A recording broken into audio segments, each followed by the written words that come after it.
Okay, so welcome back and good afternoon again. I'm happy to chair the last section of this workshop. Let me say just a few words of introduction before we start about our speaker and the discussant. So Jonathan Gilmore is a philosopher of art and art critic. He's associate professor of philosophy at the CUNY Graduate Center and Barrow College. Before taking up his position in New York, he was assistant professor of philosophy and humanities at Yale University, and before that, he was a fellow at Princeton University. His areas of research include the emotions, the imagination, philosophy of literature, philosophy of art, history, artistic style, and freedom of expression. His most recent book is, this is the title, Up Imaginings, Feelings for Fictions and Other Creatures of the Mind, published by Oxford University Press last year. So welcome, Professor Gilmore. And the discussant is going to be Marta Benenti. She's currently postdoc at the San Raffaele University of Milan. She got her PhD from the FINO Consortium. And before taking up her post in Milan, she was a research fellow at the Italian Academy at Columbia University in New York. She works in aesthetics and philosophy of mind. She has published a book on the phenomenon of expressiveness, and she's interested in the relations between perception, imagination, and emotions. So, Jonathan, the floor is yours. Thank you, Vera. Okay, let me now, get this to work. Okay. All right, there. So, Vera, you can see the title page to this talk. You can see, yeah. Okay, terrific. Yeah. All right, good. So, I'm going to discuss a feature from my book, but I'm not going to be discussing the contents of the book. It's rather a topic that I should have addressed in the book, and then only after finishing the book realized I needed to start thinking about. So in the book, in general, I ask whether and how people's responses to works of art track their responses to the real world. And my question more specifically was, when emotions and desires and moral evaluations are elicited by fictional stories, are they subject to the same criteria of correctness, fitness, aptness, rationality, those kinds of criteria, as govern their counterparts based on what we take to be true? Now, truth-apt representational states answer to the way the world is, of course, while their corresponding fiction-directed states aim to correspond to the world as represented in a fiction. Proponents of normative continuity, that's the term I use in the book, hold that modulo that difference, the mental representations elicited by a story are subject to the same norms of correctness as those governing parallel representations formed about actual things. So fear of some fictional state of affairs would be just, apt, fitting, rational, and so on, if and only if fear would be justified in relation to an analogous state of affairs in real life.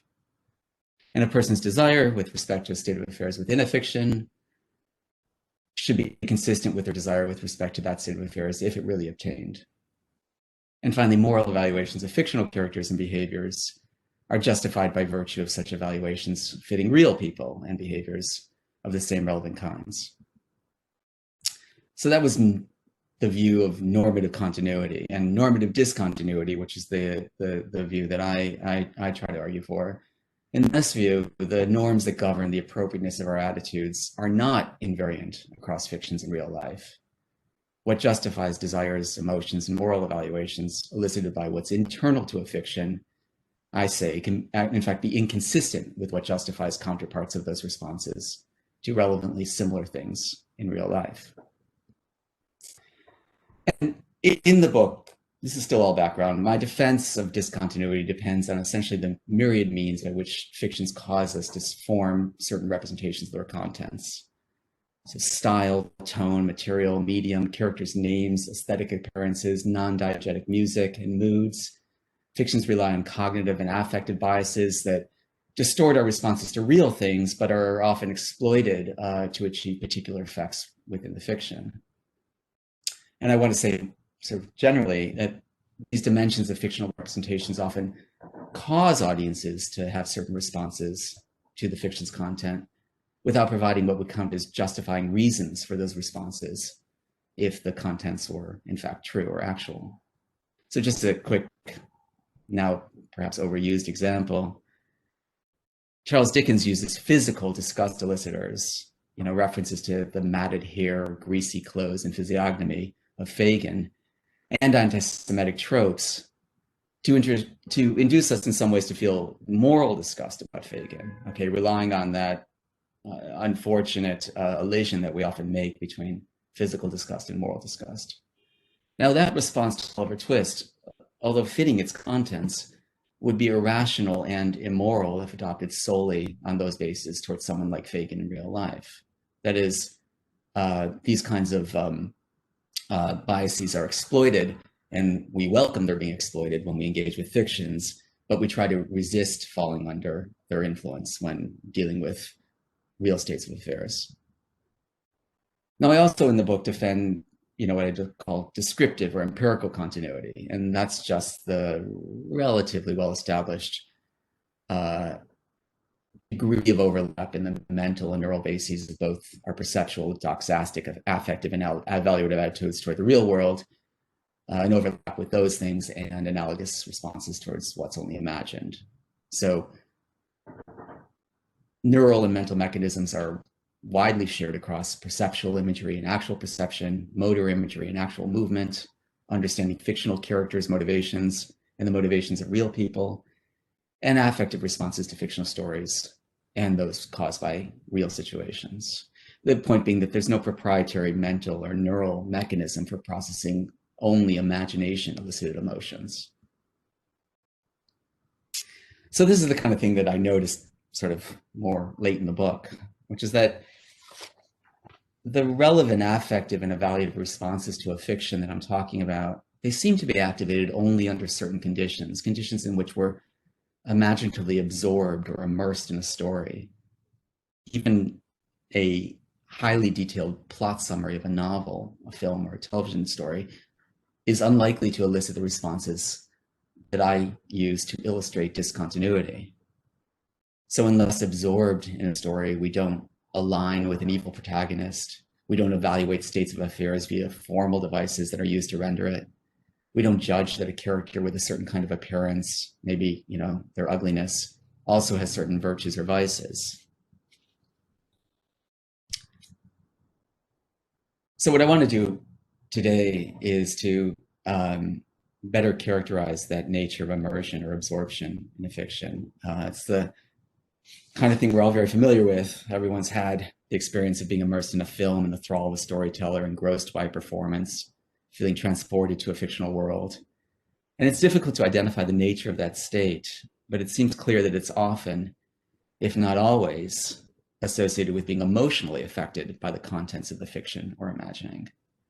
I mean, most people who talk about absorption or transportation in this way, or engagement, which, Catherine just brought up, most people acknowledge that emotions are some way implicated in that experience. But typically, as a recent book by Langland Hassan, typically emotions are just treated as the kind of thing that, provides a kind of attentional grip on the story. It just keeps us there, focused on the story. I think emotions play a larger and more constitutive role in some sense in absorption. So that's another thing that I want to talk about today. Okay, but I need to clear some ground first. So first, imaginative immersion, and I'm using absorption, immersion, transportation sort of interchangeably. Imaginative immersion is only one kind of absorption. States such as flow, presence, hypnosis, meditation, contemplation, ecstasy, and aesthetic illusion can all be characterized as immersive without any reference to the imagination.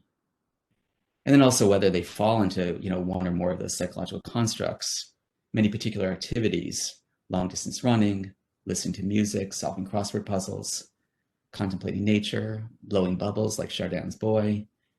These aren't organized, at least not principally, around imagining. yet they share symptoms that are diagnostic of absorption. These symptoms include a kind of diminished self-consciousness, an attention that's sustained, doesn't come in and out. It's selective. It's not that kind of broadly vigilant attention you have when you think you might be under threat. Absorption involves the fluency and access and processing of the represented information. Modernist texts or experimental or avant-garde texts typically don't promote absorption because you lack that kind of fluency. And finally, absorption involves cognitive, affective, and behavioral responses that are both experienced as endogenously generated. They come from something about the story, the content of the story itself, or the experience itself. And they're impeded by meta attention to properties of the medium, the activity, or other vehicle by which the responses are elicited. So we lose absorption in reading a story when we start to think about how the plot devices are used to promote absorption. And you'll be essentially, you'll lose the spell of the meditation that you're engaged in if you think to yourself, I am meditating, or what should I do to keep on meditating? Just the way in which you will no longer be able to fall asleep if you think about how you're trying to fall asleep. Second point, imaginative immersion is only one type of imagining. For much imagining is not, and to fulfill its function cannot be immersive. I can fully imaginatively represent the contents of a scientific model, perform a thought experiment, simulate with Proust-like attention the subtle nuances of another's thinking, or plan for the future without being absorbed. Indeed, immersion in some of these cases might interfere with the purpose of the imagining. In a thought experiment where you imagine that you're a brain in a vat, if you actually have an immersive experience of that, you won't be able to infer whatever consequences or intuitions are necessary as part of conducting the experiment. So, might it be that imaginative immersion can be identified with an absorptive state in which the object of which is the content of imagining? So, is imaginative immersion just essentially the obtaining of these two conditions? I think so, but it's not very informative to say that, because we want to know what feature of imagining explains absorption, explains immersion. Now, some people think that imaginative immersion has a distinctive content. So psychologists, for example, describe the content with the expression imaginative transportation. And they conceive of it as a virtual experience of leaving one's own actual circumstances to encounter a counterfactual or fictional world. Here, a complete specification of the imagined content requires some reference to oneself as the subject from whose perspective the experience occurs. In this respect, the imagining is what philosophers call de se, from the inside or experiential. I don't only visualize that there's a cat in the tree, but imagine myself seeing it thus. It's part of the content of my imagining that the visual experience belongs to me. I don't only imagine that the narrator of Madame Bovary recounts her affairs, but that this narrative is told to me, some sort of mute presence in the story. But the prevalence of such experiential imagining is controversial. Some people say, some theorists of imagination saying it's everywhere. But that seems controversial. For except in unusual cases, viewers don't imagine themselves in actual sensory contact with a film's contents, the states of affairs it depicts. When we visually imagine something, we do not necessarily imagine seeing it, for that would result in being forced to attribute absurd and often impossible scenarios to even the most mundanely naturalistic films or fictions. So if a shot, for example, in a film is taken from a point of view looking down on a bed, are we to imagine not only that what we see, but that we are somehow suspended from the ceiling? We're familiar with these kinds of examples, right? Objections of an analogous sort apply to the claim that readers always imagine themselves to be listening to an inhabitant of the fictional world describing its events. Are we to infer that Flaubert's narrative has a superhuman ability to have remembered all that was said and done by denizens of a rural village, to have read their minds and divined their motivations. Furthermore, if Deissé or experiential imagining were not rare, we'd be unable to explain why its occasional overt expression seems to have significant thematic import. As, say, in epistolary novels, such as Richardson's Pamela or Shelley's Frankenstein, where the reader in some way pretends to be consulting actual letters and diary entries, or in films such as Michael Haneke's Cachet, where audiences are elicited to imagine that they do exist within the film's fictional world, voyeuristically watching the goings-on of a justifiably paranoid couple. Now, I think what may have made it seem plausible, at least in the case of films or visual works of art, to say that we imagine seeing their contents, is that the point of view on a scenario represented in a film is an internal part of the representation. The camera's point of view exists independently of our position in the theater from which we watch the film. And from this, it's tempting to assume that our visual imagining of the film's states of affairs is identical to imagining seeing them from that point of view, imagining that I am an invisible witness within the fictional world. But as I suggested, that structural feature of visual recording is thematized as part of a story's content only some of the time. And incidentally, or maybe not so, the notion that absorption involves a virtual, quote unquote, transportation, that we're witnesses planted within a distinct place or time, seems to be illicitly encouraged by our common but somewhat deceptive way of speaking of fictional worlds. And that infects a substantial amount of literary theory on this topic. For strictly speaking, there are no fictional worlds. There's no exit from our own world. There are only alternative representations of our world. Some true, some false, some true in some respects, that New York contains lots of stand-up comedians, regrettably, but false in others, that one of them becomes, like the Joker, a criminal mastermind. And that's just to say that if we're absorbed only in states of affairs that are represented as holding in our world, not another one. Now, I think that imaginative immersion should be explained not through a distinctive content, but through a distinctive kind of attitude that it involves.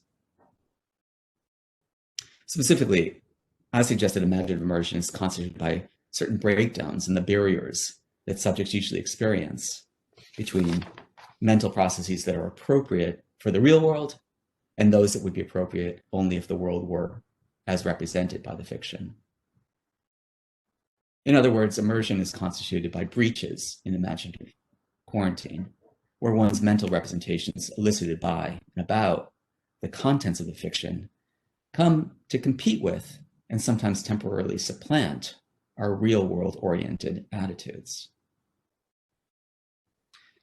With breaches in quarantine, we do not globally replace our truth attitudes or behaviors with our imagined ones. That would be a case of just mistaking fiction for reality or being under the sway of an illusion. Rather, I say, we experience a mix of attitudes, some elicited by the imagining, some responsive to our actual real context, without recognizing all the potentially inconsistent inferential connections among them. This happens, for example, when I come to feel fear from imagining that there's an intruder in my apartment, even though I know the doors remain locked and I'm alone. And here I'm not positing any exotic mental attitudes such as a-leaf or in-between belief, or a mental state that's sort of belief and sort of imagination. I'm not committed to there being any continuum between being motivated by desires, say the desire of an actor, and motivated by imagined desires, those of a character he or she plays, or between believing some content and imagining it. I want to acknowledge that each discrete mental representation falls into one kind or another. But it's implausible to present our engagement with a fiction as a monolithic, inferentially unified representation of its contents. Yes, our experience has a unified phenomenology, like our experience of actual states of affairs. But just as, say, our seamless visual experience is the product of independently operating mechanisms, motion detectors versus position and kind detectors, so our experience of a fiction is produced by a variety of representations whose inferential connections need not be consciously salient or examined for validity. I want Cordelia to reconcile with Lear, yet, it seems in contradiction, I want the play to be performed as written, in which she necessarily dies. An actor can feel the fury or mania of the character he plays, while still following a behavioral script whose content is something like, attend to the camera, remember your lines, don't turn your back on the audience, and so on. And an actor can do that without one of those experiences foreclosing the possibility of the other. So I think we should ask whether the standard functional profile of imagining sometimes fails to hold under conditions of imaginative immersion. Perhaps imaginings do not remain wholly circumscribed from other elements of our mental economy, but play roles that otherwise tend to be reserved only for veridical beliefs and perceptions. So what I want to do is describe very quickly some accounts of quarantine violations in propositional, perceptual, behavioral, and then affective terms. So just propositional. One can imagine that P without any motivation to revise one's belief that not P. Immersive experiences, by contrast, sometimes result in a feeling of inconsistency between one's imaginings and beliefs, as if they belong to the same kind of attitude and should be brought into some kind of coherence. If there wasn't some tendency under immersion to adopt the attitude of belief to the contents of a fiction, the injunction, hey, it's only a story, said to someone in the grip of a narrative, would not say anything that they didn't already believe. That's a commonplace. But it's backed up by studies of source monitoring errors that show some systematically problematic transitions from imaginings to beliefs. Apple and Mara, for example, found that readers' beliefs are regularly affected by assertions made within what they know to be fictional stories. Of course, this alone doesn't indicate a breach of imaginative quarantine, because fictional stories in the right circumstances can indeed supply us with truths. But their finding was conjoined with a demonstration that the degree of influence a story had on its readers' beliefs was proportionate to the level of trustworthiness that the story accords to the fictional character who's the source of the fictional assertions. So readers were more influenced by a fictional environmental expert's claims about fuel-efficient vehicles than similar claims made by someone presented as superficial and lacking integrity. This suggests that readers do something like only imagine that these characters exist, yet also believe that some are more reliable than others. So let's talk about perceptual imagining. Related findings suggest comparable failures of quarantine between what one visually imagines and what one believes oneself to have perceived.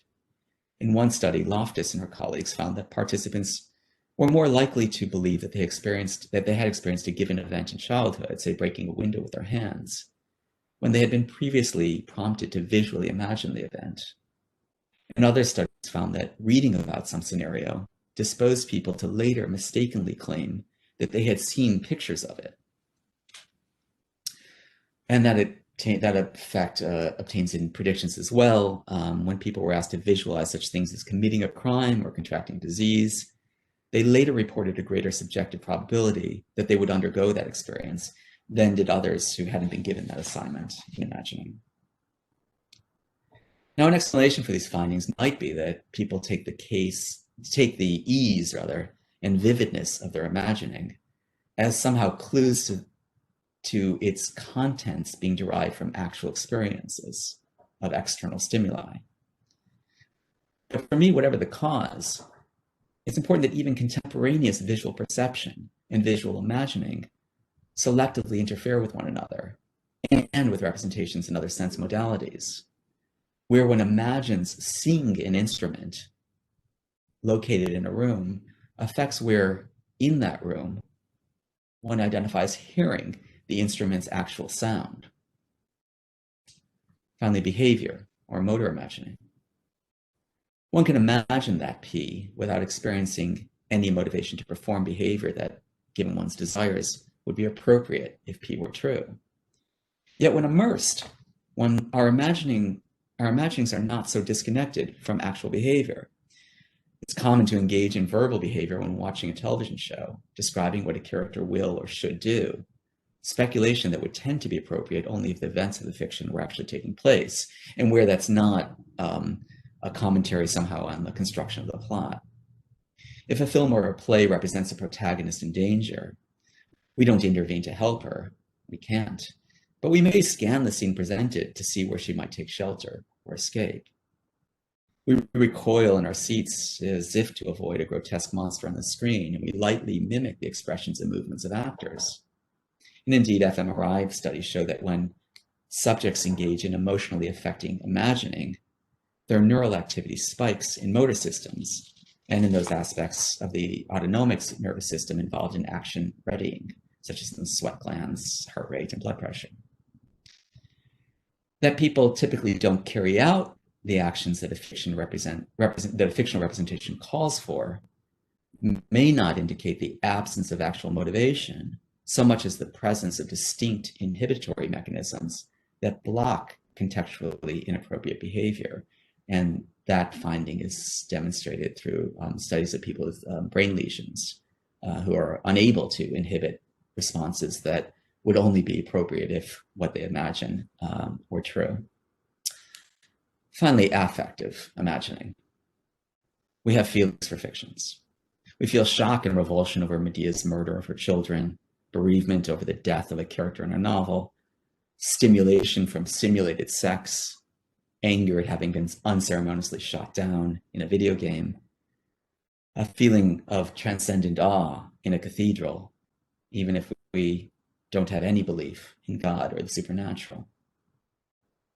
Now, it might seem as if these affective responses for the contents of fictions or imaginings display no breaches of quarantine, for they seem to follow from and cohere with our affective responses for real things.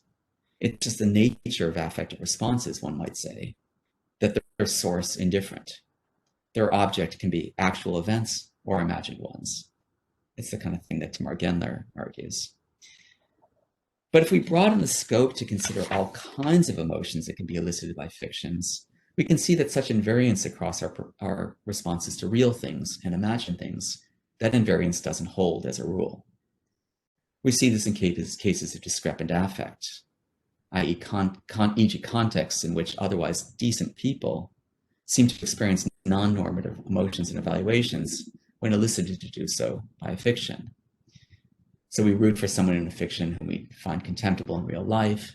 We desire something in a story that we wouldn't desire if we thought the contents of the story were actually real.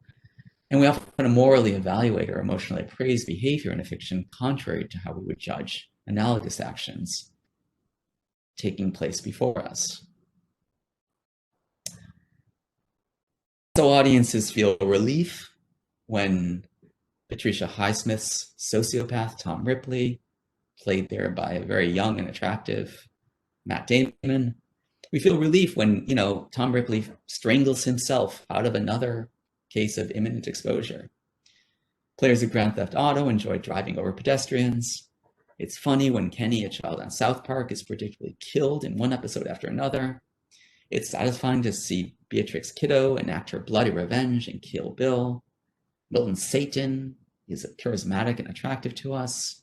Coleridge admired Iago's motiveless malignity. And we're, for some reason, on Humbert's side when he tries to enact his immoral plans. There, a plausible explanation is that in simulating the attitude of a fictional character, or that attitude expressed by a fictional work as a whole, we sometimes fail to keep the contents of the simulation apart from our stable, real-world directed attitudes, and instead adopt those alien, often non-normative attitudes as our own. So Kaufman and Libby, although they go too far, they describe this phenomenon in what they call experience taking. And they see this as a kind of extreme empathy in which readers let go of components of their own identity and instead assume the identity and evaluative dispositions of a protagonist, accepting the character's decisions, outcomes, and reactions as their own.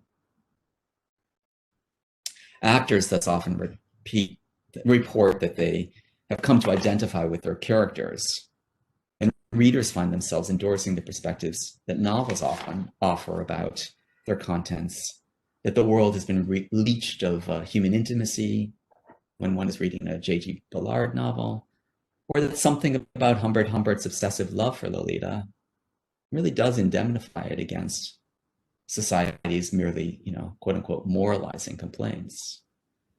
Or consider Pauline Kael's caustic objection to the effect on audiences of The Sound of Music, where we become aware of the way we have been turned into emotional and aesthetic imbeciles when we hear ourselves humming the sickly, goody-good songs. Here the idea is that our affective and evaluative dispositions are corrupted by the film, and we become in some ways the subjects, the audiences that the film was made for.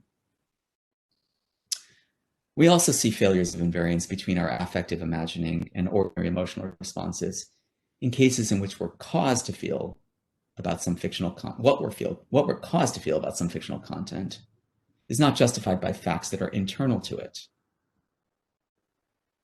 And so a lot of this is cribbed from my book.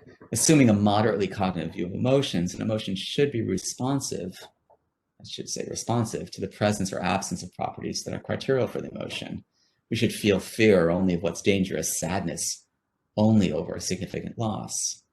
But fictions often cause us to form emotions about their contents without offering any justifying reasons to feel that way, without the presence of the relevant criteria quality for that emotion. You often see this in the way fictions exploit an affect heuristic or bias. The valence of feelings experienced roughly contemporaneous with the situation are often taken as an indication of the value of the states of affairs represented, even when the feelings stem from a wholly independent source. So that's exploited in films in the elicitation of moods. Non-diegetic sound with abrupt frequency transitions played during a film can prompt anxiety or loathing of whatever might be presented on screen. Fictions also exploit an aesthetic bias. In the opening pages of Crime and Punishment, the narrator describes our protagonist as remarkably good-looking, taller than average, slender and trim, in other words, beautiful, and then describes the pawnbroker as a dried-up old crone about 60 with sharp, spiteful little eyes, and so on and so on. In other words, as very ugly. Sorry. There, the contrast between attractive and repulsive features doesn't so much let us know where our feelings of allegiance should lie as cause those allegiances to form. We're also prompted to identify the material qualities of the media of visual works of art as figurative properties of whatever content the work embodies, evoking emotions that don't reflect the properties of that content considered independently of the use of the medium. So we see this in how a painter might dispose us to think of some content, someone, as ethereal or fleeting through depicting her with transparent washes, or get us to experience someone as being violent or powerful, as in de Kooning's Woman series, through brushstrokes that are aggressively applied. A writer's choice of names, Gradgrind, Willie, Low Man, Becky Sharp, those names cause attitudes toward the represented content that wouldn't thereby be justified toward real people. A real person named Gradgrind in real life wouldn't deserve our sense that he is dour and rigid. Note also that breaches between our fictional and real-world attitudes are instantiated in cases in which we dislike people, in which the dislike that people feel for an actor who behaves badly in real life, such as Woody Allen, perhaps, that dislike is misattributed as antipathy toward the characters that the actor portrays. So this is from, I think Manhattan, and it's kind of impossible now to watch Woody Allen in the film. Or there's the obverse phenomenon, when audiences allow their feelings about a fictional character to affect how they feel about the person who represents him. So because most of you are Italians, I chose this image of George Clooney peddling espresso, okay, which he doesn't do in the US, by the way. Okay? He's so sophisticated in his films that we take him to be sophisticated in like manner in real life. Those playing the role of fictional doctors are trusted as if they have medical experience. Cowboy actor John Wayne was often promoted by the Republican Party as a defender of reactionary American ideals. Tom Hanks and George Clooney typically play good guys, and it's not an accident that they're often asked to run for president of the United States. Okay, there was a draft Hanks movement in the last election. Finally, some research on video game players' inter and post-game emotions. That research suggests a contamination of their real-world affective and evaluative attitudes, with the attitudes designated for their adopted roles in the games in some way dominating their real-life affective attitudes. Okay, now, as you all know, anybody who's worked on this stuff knows that philosophers have tried to rationalize the kinds of emotional responses I've just canvassed, to say that our emotional responses to the contents of imaginings are consistent with our real world directed attitudes, emotions, beliefs, and perceptions, okay? Trying to essentially dissolve the threat posed by Radford in his famous articles that our fiction directed emotions are potentially irrational. So people say, look, these feelings really are about these feelings are really about real people, states of affairs. The fictions remind us of these real people. Or discrepant affects are not really non-normative. In these contexts, one ought to feel that way. You know, some of the people we supposedly despise, well, within the context of the fiction, they're like the least bad people. That's something Noel Carroll argues. Or that emotional responses are automatic, subdoxastic, or resistant to cognitive monitoring. And that just makes them immune to any kind of rational assessment. Or finally, that these feelings are internal to the content of our make-believe. They're quasi-emotions, they're I desires, they're ersatz evaluations. So there's no inconsistency between them and real emotions, desires, or moral evaluations. Now, as I said, most of those responses, some of those responses were developed to essentially counter the threat posed by Radford-style concerns over rationality. But you can disarm the threat of irrationality through the recognition of 2 points. One, that we may have a domain general capacity to have affective responses for imaginings because that capacity serves instrumentally rational ends, such as learning, decision-making, mind reading. And that capacity to have affective responses to things we imagine might be employed or exploited in the particular case of art and literature for practically rationally defensible reasons, you know, to provide pleasure or to transmit cultural knowledge. So I'm not going to worry about trying to disarm the threat of rationality.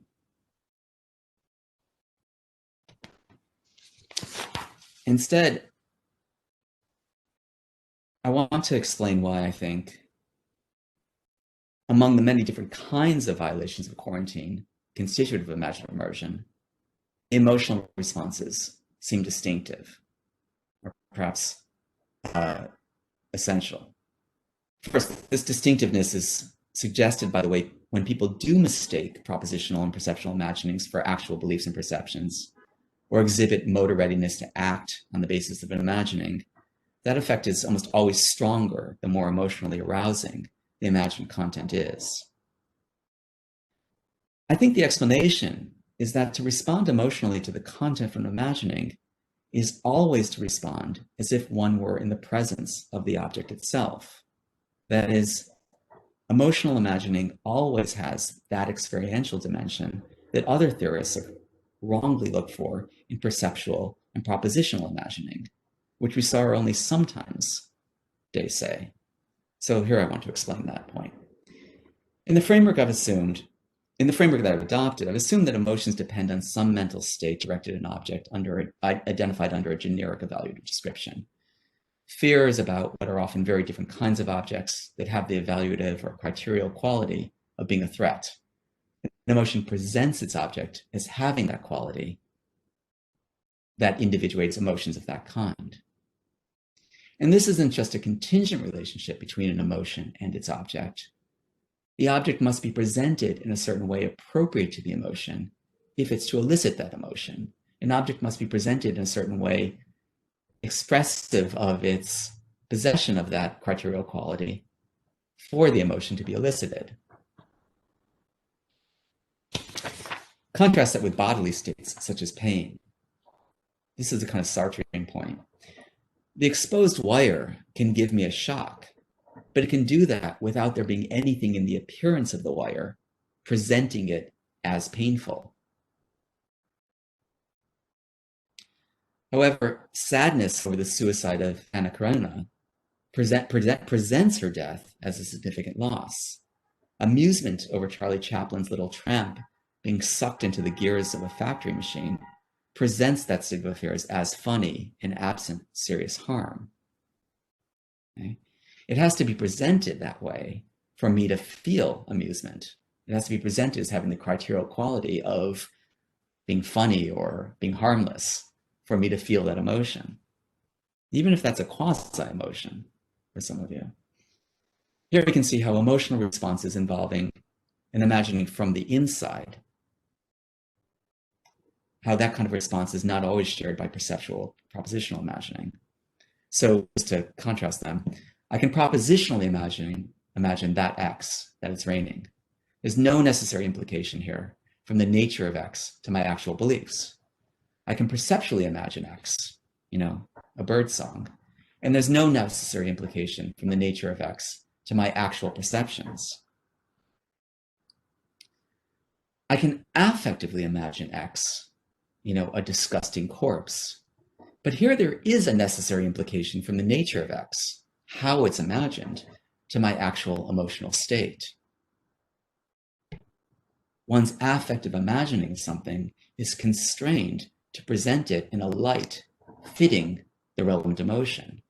And by in a light fitting the relevant emotion, I mean causing the emotion in oneself. Now, I don't want to burden Curry and Ravenscroft with this view, but I think what I'm saying is something like what I'm pointing to is something what they call counterpart emotions. My response when I'm affectively imagining places me, or at least my affective perspective, within the content of my imaginative representation. And I think that this de se nature of affective imagining is also true of desire-like and evaluative imagining. I can't imagine something as desirable to me, without it being presented in a way that provokes desire, that has what for me are the criterial qualities of being desirable. I can't imagine something being beautiful. I can imagine that it's beautiful, but not being beautiful, without it being presented in a way so as to cause some kind of aesthetic pleasure in me. Via propositional and perceptual imagining, I can take a wholly external attitude towards some state of affairs. On the one side of the real fictional divide, and the contents of the story are on the other. However, affective imagining does require the object of my emotion to really appear to me to be in a light fitting that emotion. My response when I'm affectively imagining, my response represents me, or at least my affective perspective, as within the content of the imagining that is transported to its fictional world. Okay, I'll stop here. Thank you. It might still be too early for me to watch this. Okay, I'll stop the screen. Yeah, to save you from. Okay. Okay, there we go. Okay, so thank you, Jonathan, for your very interesting and rich talk. So now, Marta, is your turn.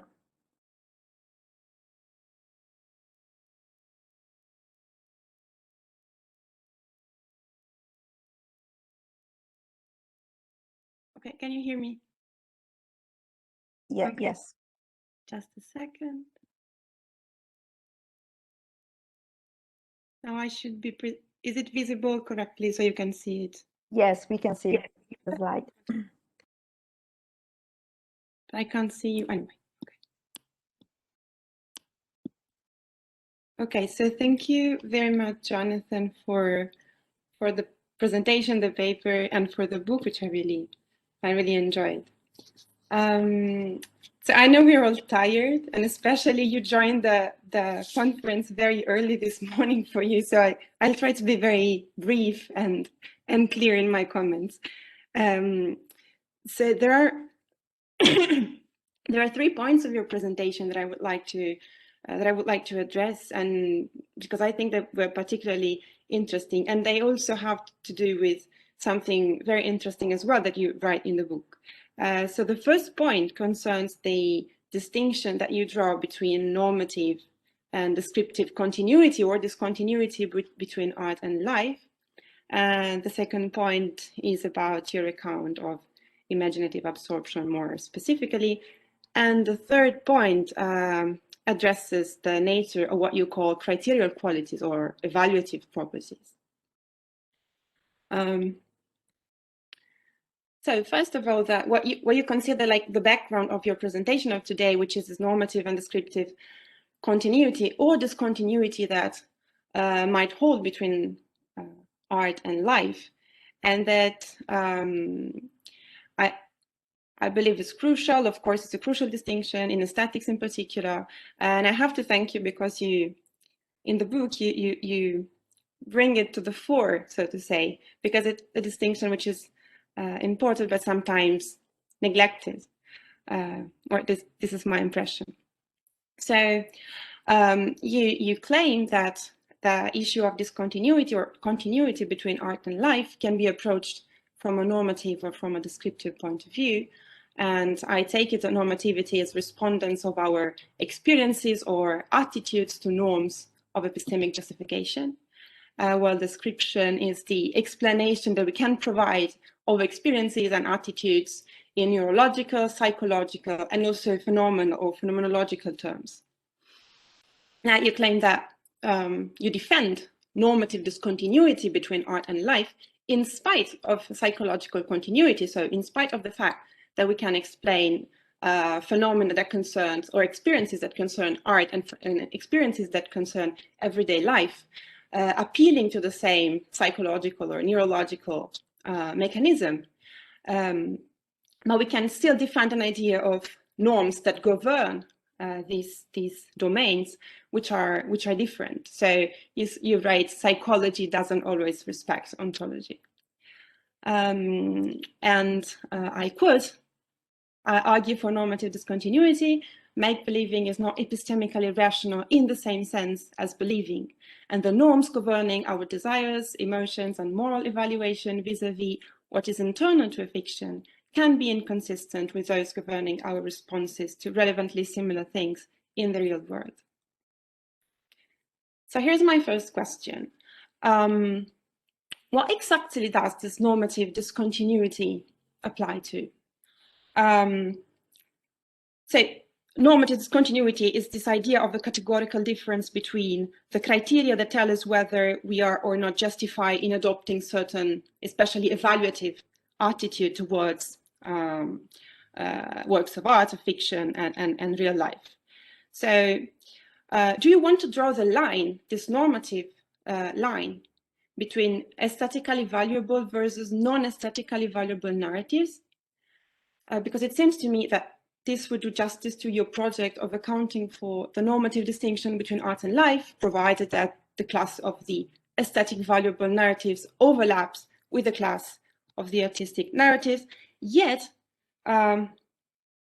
this would imply some kind of, or at least I suspect, some kind of normative continuity between our attitudes toward non-aesthetic valuable narratives and real life experiences. So we would have, on the one hand, aesthetically valuable narratives, which are governed by certain norms, and on the other hand, everyday life and non-aesthetically valuable narratives. Or maybe a second option that I've been thinking about is the distinction between fictional versus non-fictional narratives. In this case, this would do justice to the discussion about imaginative absorption in fiction as being governed by distinct normative criteria from the absorption in historical reports or documentaries. However, this might end up in conflating the category of fiction and the category of art. So we would have, on the one hand, rules governing fiction independent on its being aesthetically valuable, and art, and on the other side, we would have everyday life. Or third, is it a distinction between narrative versus non-narrative presentation or objects? Because this would do justice to narratives presenting us the objects from some perspective, someone else's perspective, and in a relatively opaque way, exploiting narrative tools in order to emphasize or diminish the importance of certain features compared to others, and thereby requiring some specific sort of imaginative engagement. However, again, this would imply to treat all sorts of narratives where we can get absorbed as governed by those same rules that govern the art. And I'm not sure that we want this as an outcome of this normative discontinuity. So this would be my first question. The second point concerns the breakdowns in the barrier, as you call them. So you ask, what is about imagining that explains absorption? And you suggest that, well, maybe experiential imagining, that is imagining from a first-person perspective. And then you say, well, not really. And you suggest that a better answer to the question is this idea of breaches in the quarantine. That is a specific feature of imagination, namely the fact that sometimes it breaks the banks that usually keep imagination isolated from belief. Importantly, the breaches in the quarantine result in a phenomenally unified immersive experience that is nevertheless constituted by attitudes that can be inconsistent. As you said today, we experience a mix of attitudes, some elicited by the imagining, some responsive to our actual real context, without recognizing all the potentially inconsistent inferential connections among them. So the idea is that regardless of the fact that this experience is generated by possibly contrasting attitude, the outcome, the phenomenal outcome that we have is a quite unified or consistent experience of immersion in the fiction. And so the second question is really kind of mind-wandering. So this whole idea, this whole description of a unified experience reminded me of this older account of imaginative immersion, which is the suspension of disbelief by Coleridge. So here's a very long quotation, and it just serves the purpose of a test that I have read it maybe for the first time since high school. So I would just read aloud the part in bold. My endeavors, writes Coleridge, should be directed to persons and characters supernatural, or at least romantic, yet so as to transfer from our inward nature a human interest and a semblance of truth, sufficient to procure for these shadows of imagination that willing suspension of disbelief for the moment, which constitutes poetic faith. So just like inspiration, I'd like to ask you, does your account relate in any way to this idea of the suspension of disbelief, or could your view be a kind of a refined version of Coleridge's view about imaginative immersion? Because in point of fact, when we are absorbed by fiction, in particular by means of affective immersion, which you claim is really crucial in imaginative immersion, we respond to what Coleridge names the poetic faith rather than to the standard rational criteria governing our beliefs and disbeliefs. And consistently, as opposed to those governing disbelief, the norms governing poetic faith, and I don't think maybe it's not by chance that Coleridge is using this word faith instead of like belief or reasoning or faith as opposed as belief. And this belief do not have to be rational. So my question would be, how are they instead? And of course, this is like, I'm asking you to say something about what in your book called the reasonableness or correctness and aptness of attitudes in imaginative engagement with fiction. My third and last remark or question concerns what you name criteria qualities, or sometimes evaluative properties, which is maybe a label that is more common in the literature. So, so evaluative properties can be defined as the intentional counterparts of evaluative attitudes, like emotions, desires, moral evaluation, and also aesthetic evaluations. You also endorse this moderate cognitivism for emotions. So the idea is that an emotion should be responsive to the presence or absence of its associated criteria qualities in its object. And then another notion that you mentioned both in the paper and in the book is that of opacity of narrative representation. So the idea that events, characters, and states of affairs of the narrative are constituted by the manner in which they are represented. That is how they are essentially connected to the descriptions used to characterize and refer to them. So, and this is an idea that traces back to Lamarck's paper 2014. A fourth element, and here is maybe where I am over-interpreting or maybe misinterpreting your view, and I would like to know what you think about this. But anyway, your view seems to be at least consistent with an idea of perspectivalness of evaluative properties or of criteria qualities. The idea that evaluative properties depend for their instantiation on the perspective from which they are accessed. From within or from that narrative, or from a first or a third person perspective, from the point of view of this or that character. And this perspective can change throughout the narrative and can change throughout the imaginative immersion. Now, in your view, the perspectival nature of evaluative properties allows to claim that evaluative attitudes and emotions are ultimately the key for imaginative absorption. The criteria qualities of evaluative attitudes can only be ascribed, and this was really the conclusion of your talk, can only be ascribed to what is represented as long as I undergo the corresponding, if I am the audience, the reader or the viewer, I can ascribe an evaluative property only as long as I undergo the corresponding evaluative experience or adopt the corresponding evaluative attitude from a first-person perspective. Yet, if this is true, it seems to me that this inherent perspectivalness of evaluative properties characterizes such criteria qualities or evaluative properties regardless of their being instantiated in fictional or non-fictional narratives. And so my question would be, doesn't this speak in favor of a normative continuity between fiction and non-fiction rather than discontinuity?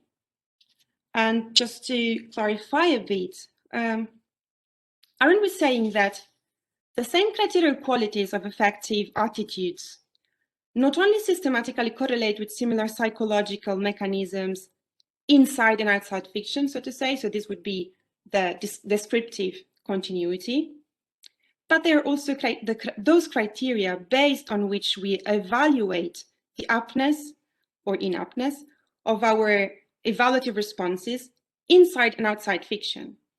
What might change would be the perspective from which these properties, these evaluative properties, are accessed, which is maybe, let's say, very opaque in fictional narratives, maybe less opaque in non-fiction, and I don't know, maybe transparent in everyday experiences. But this wouldn't be radical discontinuity, normative discontinuity, rather difference in perspective on the same evaluative properties. That's all. Thank you. So thank you so much, Marta, for your comment. So Jonathan, would you like to reply to Marta before we open the discussion? Yes, I will. Marta, thank you so much. Those are wonderful comments. They're really helpful. I'm going to try to respond to your first two questions. And the third one, I think I may not be able to. So the first is, where is this question about where I draw the line between when the sort of what I'm describing as the non-normative or divergent or whatever criteria apply, and when our sort of normal, everyday, ordinary, epistemically respectable criteria for our emotions and evaluations apply. And so whereas in the book, you're absolutely right in saying I endorse empirical continuity, but normative discontinuity, that there are different and often inconsistent norms that govern the correctness of our responses across fictions and the real world. Okay. But in the last bit of the book, I try to explain that I'm not really interested in the distinction between fictions and real life, or between what is imagined and what's taken to be real. That distinction maps onto something that I think is the more fundamental distinction, which is a distinction in the functions or purposes of our imaginings or our engagements with fictions. So I felt safe in talking about fiction versus nonfiction, or fiction versus what we imagine versus what we believe. But I can imagine, or I can, we know, right? One could respond to real life in a way that one responds to fictions. One could, for example, this is examples been brought up in the past. One could read Origin of Species as if it were some amazing text in science fiction, right? One could respond to the world as if it's merely a dream. Likewise, one could read a fiction as if it were true, or in imagining as if it's true. And what I think is that what justifies the suspension of standard norms for desires, emotions, doxastic representations, the suspension when we engage with fictions is the purpose of fictions, the standard purpose of our engagement with fictions, which things like the pursuit of pleasure, absorption, entertainment, sometimes knowledge about the past, and so on. And if one didn't care about pleasure, for example, one would read a fiction. Say one was a historian and one really wanted to know how some device like a laundry mangle was used in the 19th century. One would read a fictional representation with solely, as it were, truth-apt attitudes, trying to discern what's represented, among what's represented, what is true and what's made up. So I think that it's the functions of our engagement with fictions that justify our countenancing norms such as, if a character is beautiful, they are honest or trustworthy, or if this character is ugly, they must be evil. Now, obviously, that kind of response, I'm not saying it's that explicit. Those kinds of devices in fictions are exploit sort of much more automatic subdoxastic tendencies of ours, and oftentimes fictions succeed by undermining our automatic responses, right? In the story of Beauty and the Beast.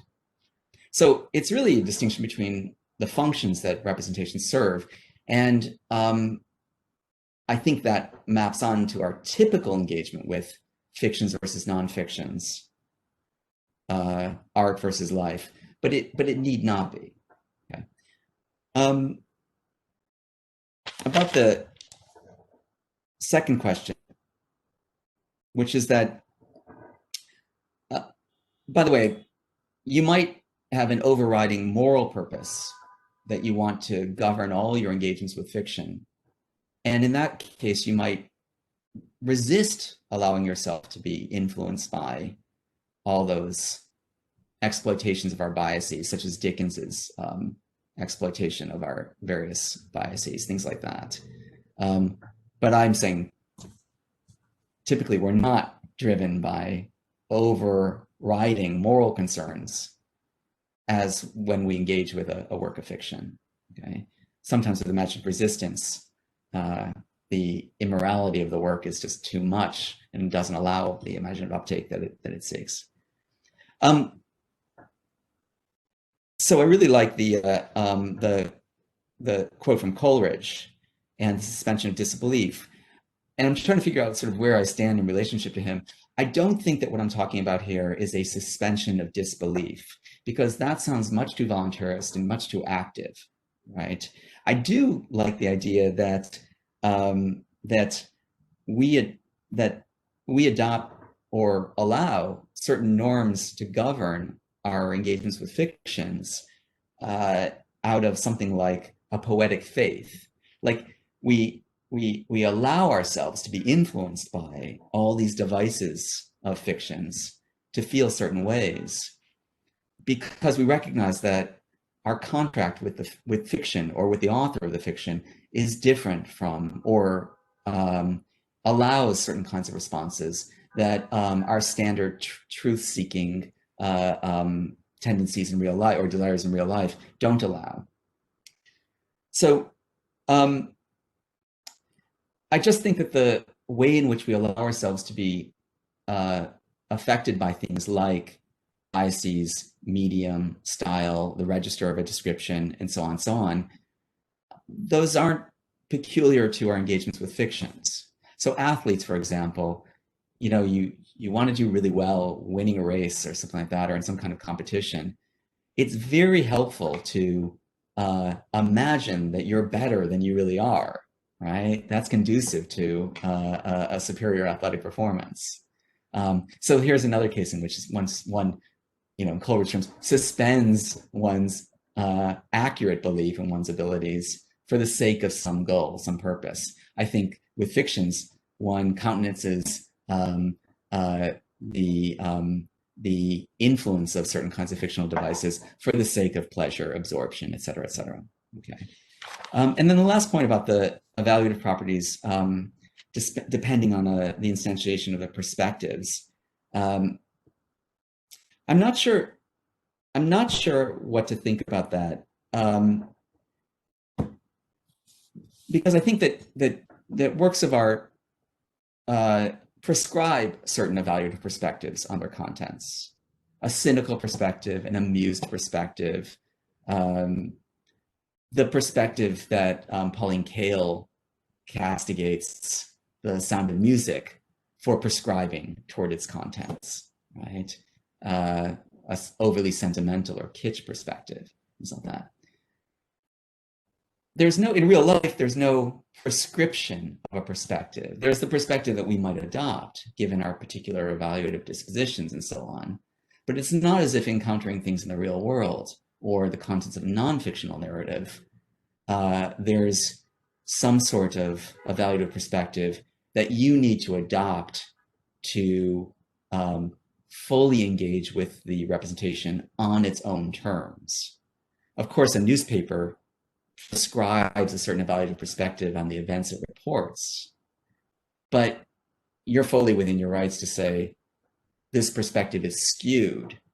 Things weren't really like that or aren't really like that. Although, of course, within a fiction, as Peter Lamarck says, you know, there's no alternative perspective on, say, Dickens' characters, the Veneerings, from which they might be seen as kindly and, you know, gentle or respectable, because fictional entities are constituted by how they're represented. So the evaluative perspective that the fiction offers on its contents in some sense is mandatory for us. We can, of course, refuse to adopt the perspective, but that's essentially saying we refuse to engage with the work, which is something that one might do when a work prescribes an evaluative attitude that towards its contents that is immoral or kitsch or in some way a threat to our dignity, as with The Sound of Music. So I want to think more about these kinds of things, but I really appreciate, Marta, your comments, and I hope we can talk more about this. Okay, thank you. And now we can open the discussion. So the first question is from Murray. Okay, hear me okay, Jonathan? Yes. Can you hear me? Yes. Good, cool. Jonathan, Marta, thank you for your presentations, both very rich, and apologies for jumping the gun. I sort of got my question before the response had even begun. So, Jonathan, my question for you is a kind of, it's in the genre of, can you say more about, and am I along the, did I understand this roughly correctly? It's that kind of question. So there was a moment, maybe a third of the way into your talk where you said something like, strictly speaking, fictional worlds don't exist. I'm paraphrasing, of course.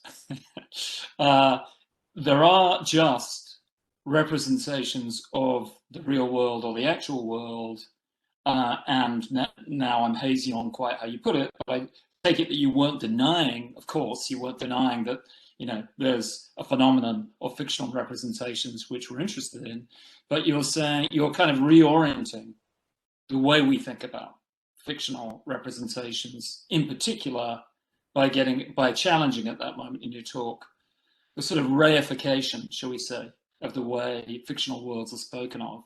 Now that struck me as a very significant thing to be saying, not least because, as doubtless everyone in this conversation is aware, there's a sort of rise of, shall we say, world talk, right, in a lot of kind of adjacent disciplines, right? So outside of philosophy, there's a huge industry around world building.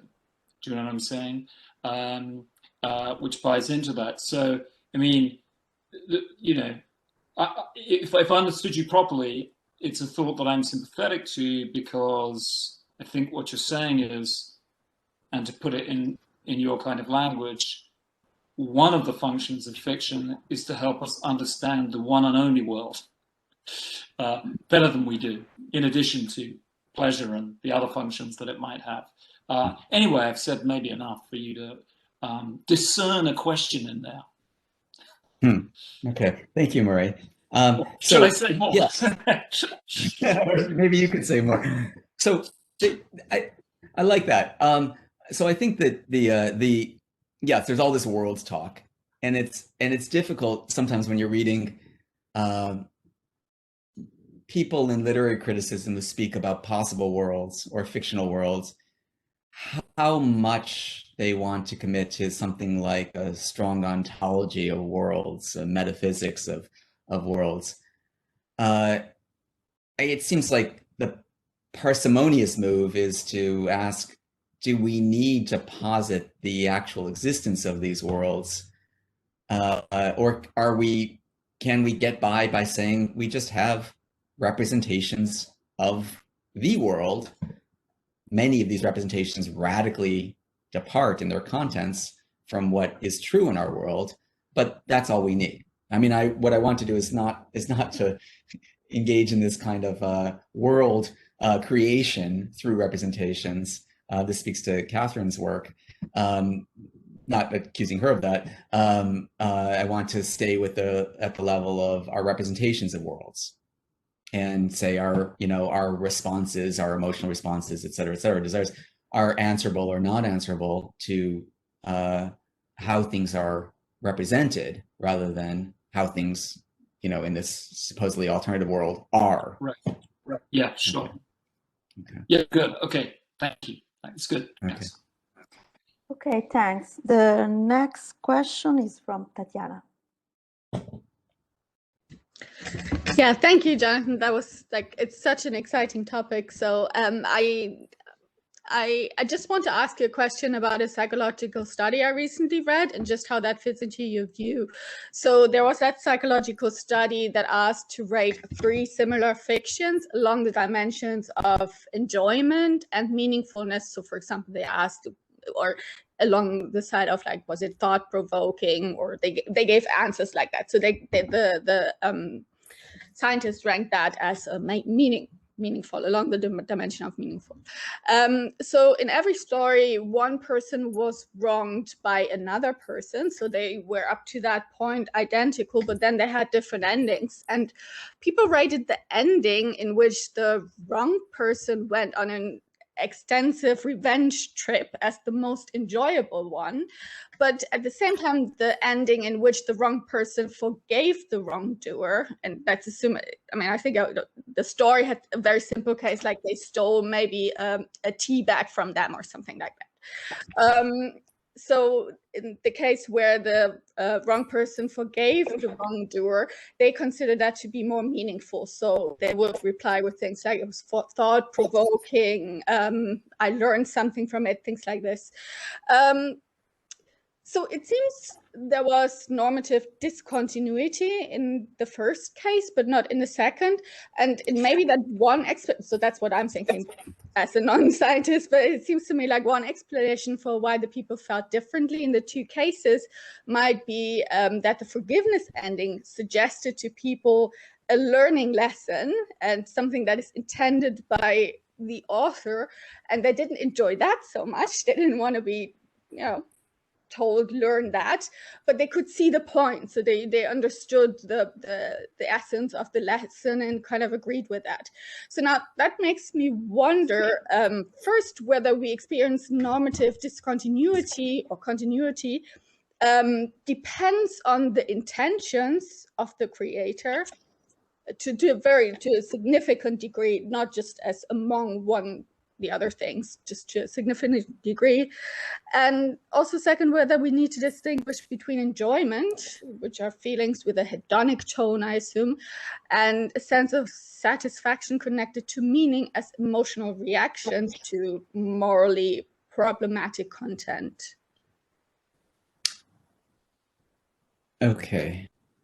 So on the question of authorship, so that's an interesting study. I'd have to think about that. The question of authorship. So I generally think that, or at least when I approach these questions, I assume that there are constraints on what counts as an appropriate or work responsive engagement with a work of fiction.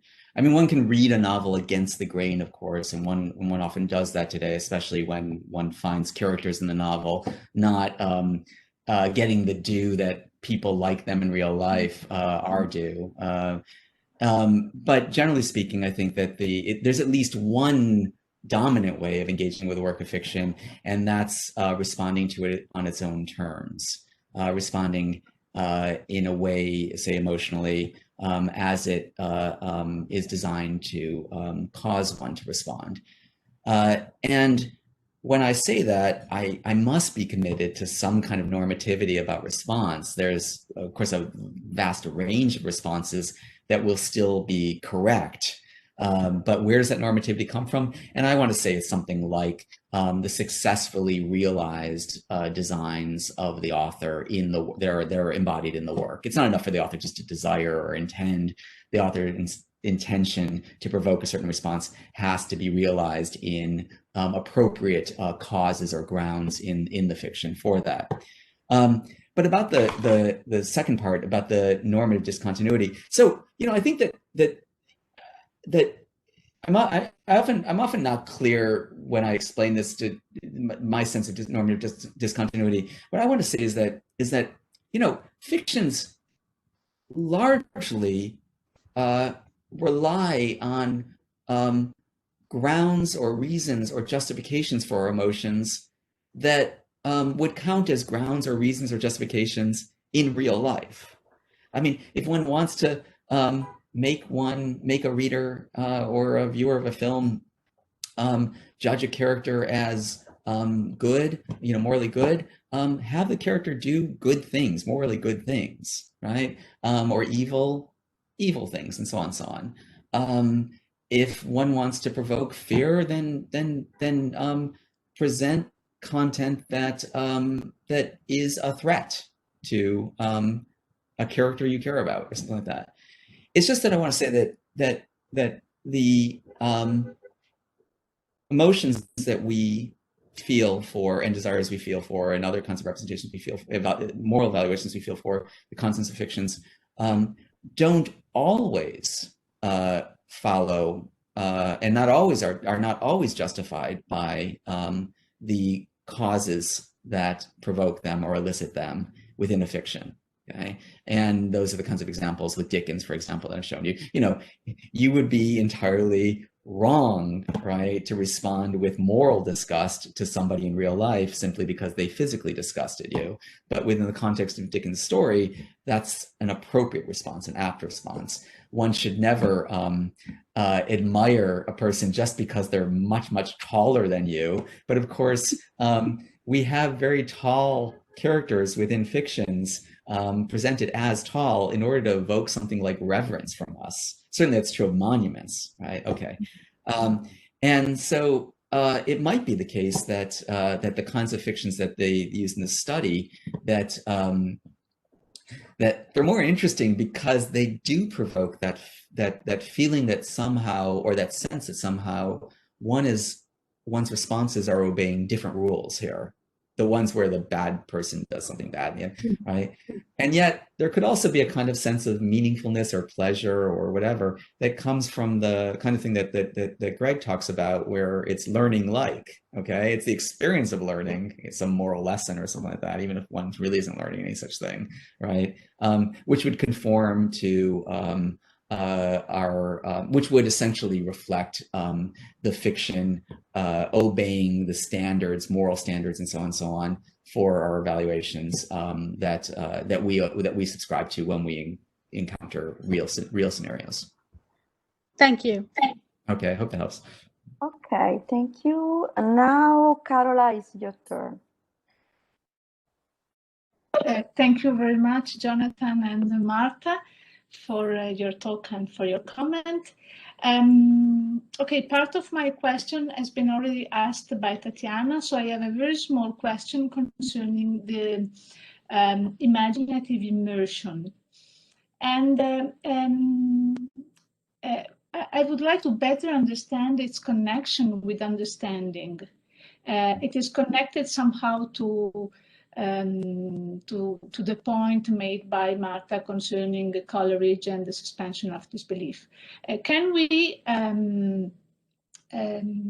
be imaginatively immersed in something as far as we properly understand it?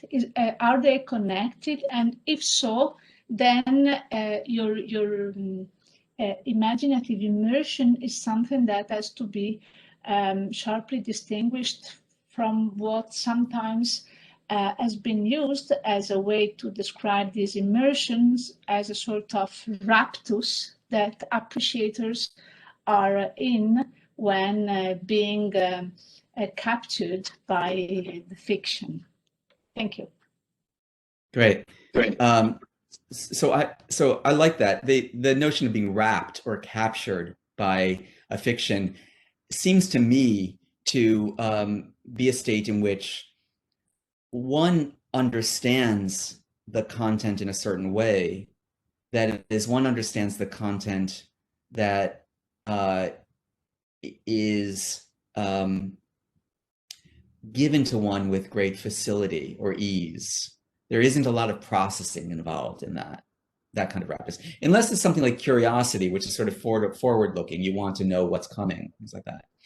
But I think that this kind of being enraptured or wrapped is actually inconsistent with a different kind of understanding of a fiction, namely an understanding of what the fiction is trying to do, what kind of message it's trying to impart to you, what kind of attitude it's trying to get you to adopt, what kinds of techniques it's using to provoke that response, because those are all meta thoughts. Those are thoughts about the fiction. Those are thoughts adopted from the external perspective about the fiction.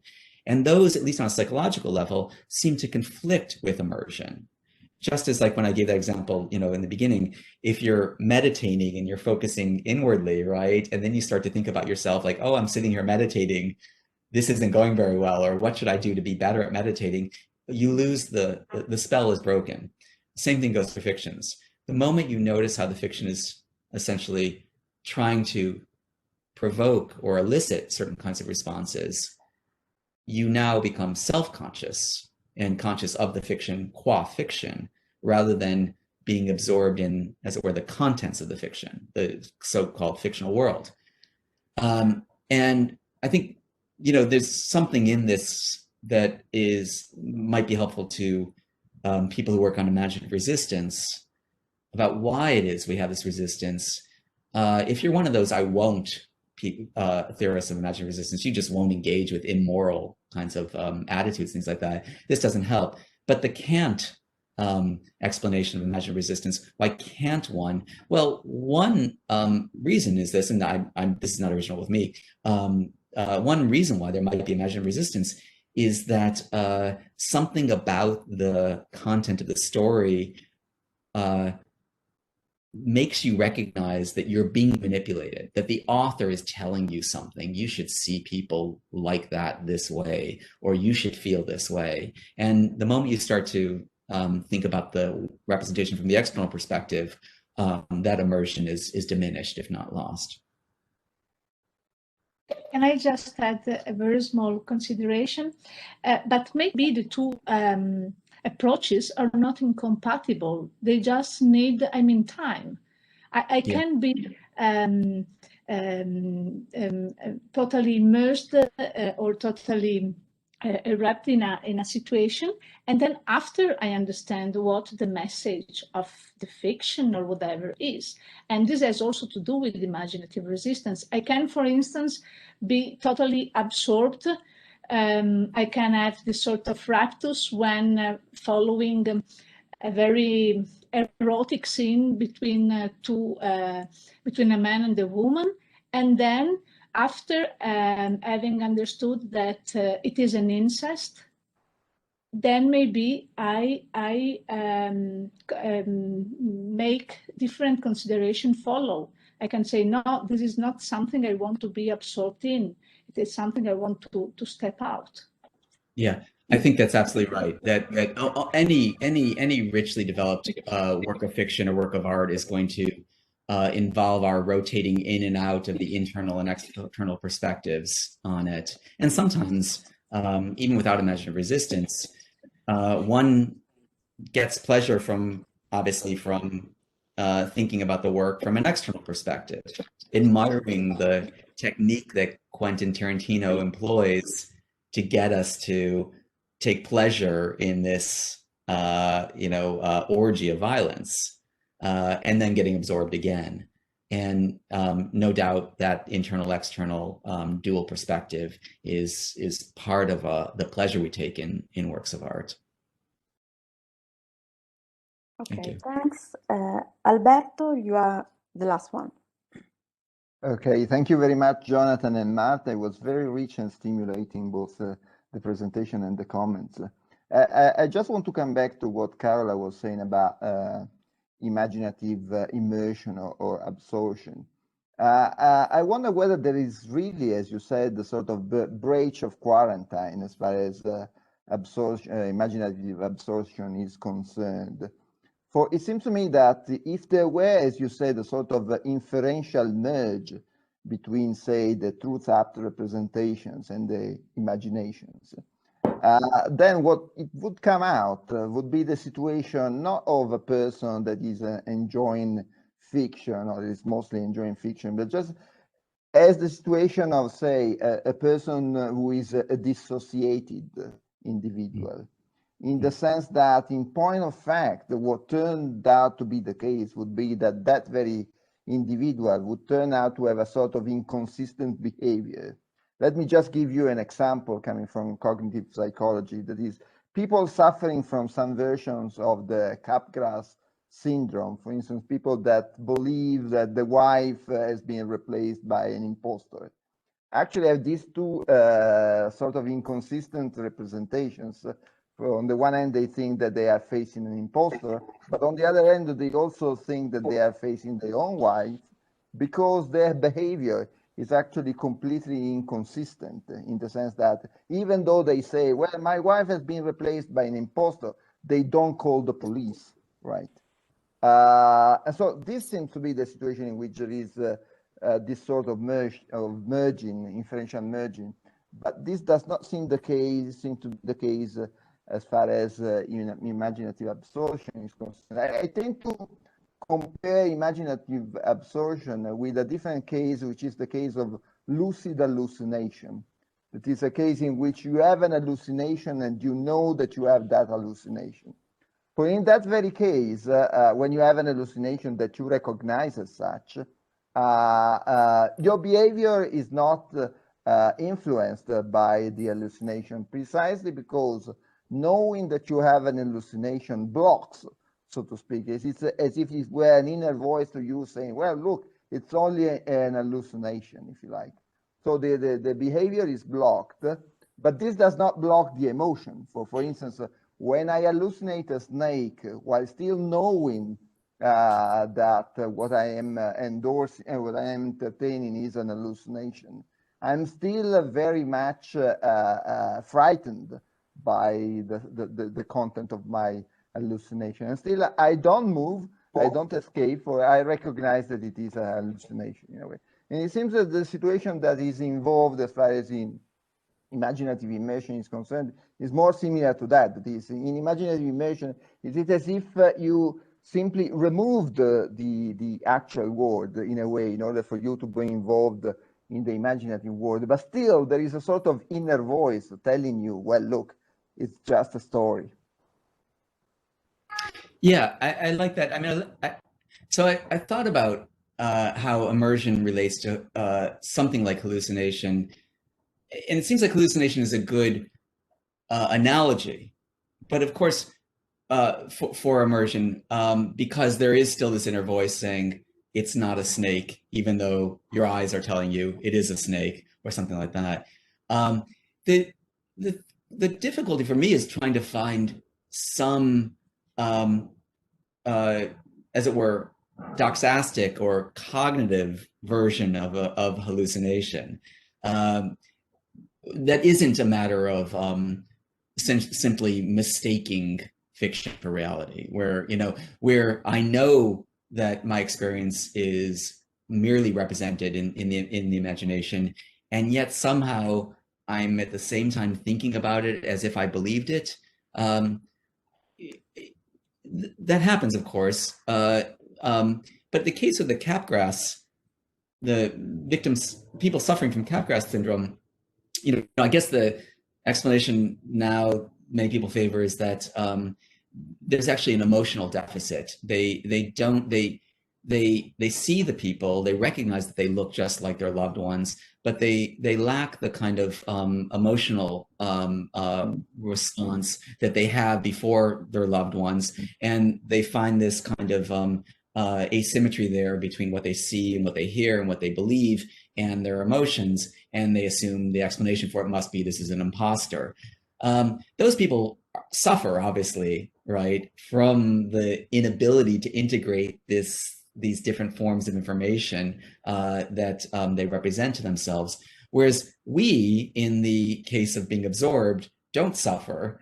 And it must be something about allowing ourselves to experience these inconsistent representations, cognitive, affective, cognitive, et cetera, allowing ourselves to experience these inconsistent representations without any need to form them into some consistent, inferentially unified whole.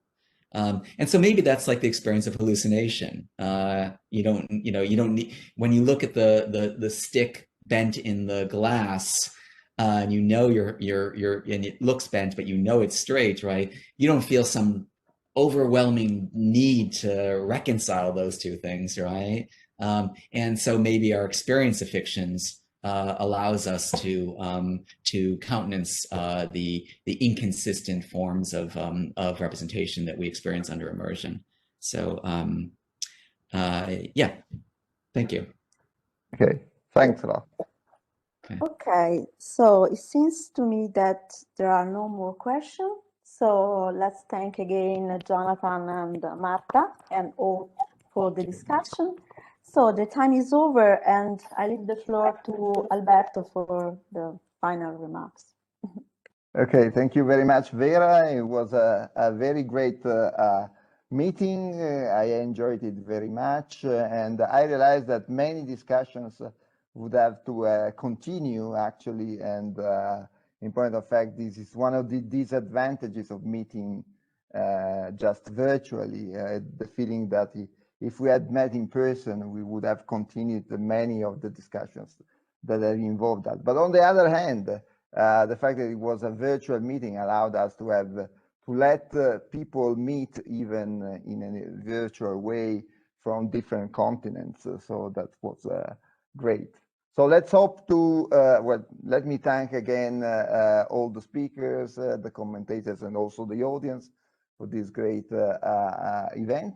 And let's hope that there will be another chance, another opportunity for us to meet in person and discuss all these things again. Thanks a lot again. Can I say that I think we should thank Alberto and Carola and whoever else was involved in organizing this, which must have taken considerable work, and I think it's worked very well in the circumstances. Yes, it has. Thank you, Alberto, and all. Okay, bye. Okay, see you soon. Bye-bye. Bye. Ciao.